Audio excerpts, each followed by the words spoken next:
Magandang araw po, welcome po sa aking channel, Love9 TV.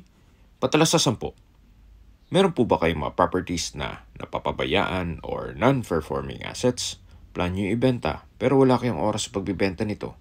Kung ito'y pagkakatiwala nyo po sa amin, tawag lang po kayo sa aking numero. Usap po tayo, gawan ko po ng video for free. Yes, libre po, wala po kayong babayaran. Tutulungan po namin kayong mabenta ang inyong property. Kami na po bala sa marketing, sa boosting or paid ads. Even sa tripping, hindi na po kayo mapapagod sa pag-entertain ng mga buyers. Kami na po bahala sa lahat. Tawag lang po kayo. Nandito po tayo ngayon sa Silang Cavite kung saan meron po tayong bagong video presentation, isang residential farm property na may lot area na 1,450 square meters. Ito po'y titulado, buhay po ang may-ari kaya wala po kayong magiging problema sa documentation o sa transfer ng title. Mula po Barangay Road, ito po'y second lot. Kaya napakatahimik po ng lugar, sariwang hangin, at malamig po ang klima. Ito po'y nasa mataas na lugar. Ang estimated elevation above sea level ay 1,355 feet. Marami po kayong pwedeng i-project dito. Pwede po gawing resort o events place at pwedeng gawing staycation business. Kung ayaw magnegosyo, pwede na rin po ito para sa inyong retirement. Tunghayin niyo po itong napagandang property at patag na patag po ang lupa, kaya usable po lahat. Wala pong masasayang. May access na rin po dito ng tubig, kuryente at internet provider. Gawa ng marami na rin pong mga bahay dito sa paligid. Sa ngayon po, hindi natin maiikot gawa ng medyo mataas po ang damo. Pero gagawin ko po ulit to ng panibagong video presentation once na matabasa na po ito. Habang pinagmamasdan niyo po itong lupaing binebenta, pag-usapan na natin ang distance, location at travel time. Mula po sa Tagaytay, Santa Rosa Road, ang distance is 5.7 kilometers at ang travel time is 13 minutes. Mula naman po sa Tagaytay Flower Market, ang distance is 7.5 kilometers at ang travel time is 17 minutes.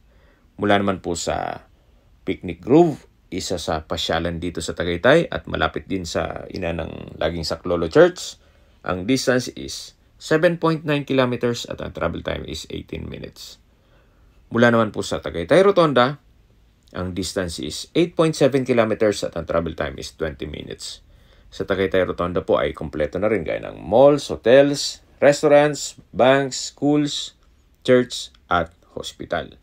Yan po yung lagi kong binabagit sa aking video na dapat nyo i-consider sa paghahanap ng property, yung meron pong malapit na hospital. Hindi ko naman po sinasabing sakitin kayo. Yan naman po ay for emergency purpose lang naman. At mula naman po sa Calac Silang East Interchange, ang distance is 8.2 kilometers at ang travel time is 20 minutes. Ang Calac po ay connecting South Luzon Expressway o SLEX, Skyway, all the way to North Luzon Expressway at ibang parte ng Metro Manila. Kaya mula Manila, papunta dito sa property, mapapabilis na po ang biyahe. Mula naman po sa Manila at sa airport, ang distance is 52.9 kilometers at ang travel time is 1 hour and 29 minutes. Kasama na ang traffic.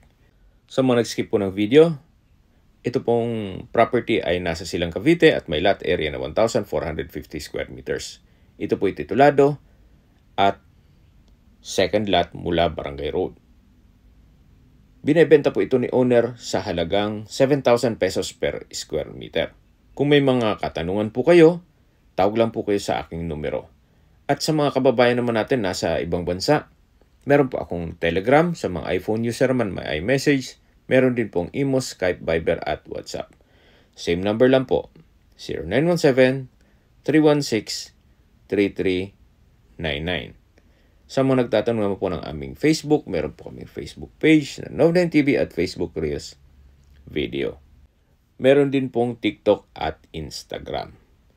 Meron din po kami ibang YouTube channel na The Love9 TV channel at Love9 TV Listings. Sana po naibigyan yung aming video presentation. Paki-like and subscribe na lang po sa aking channel para ma-update din po kayo sa aking future listings.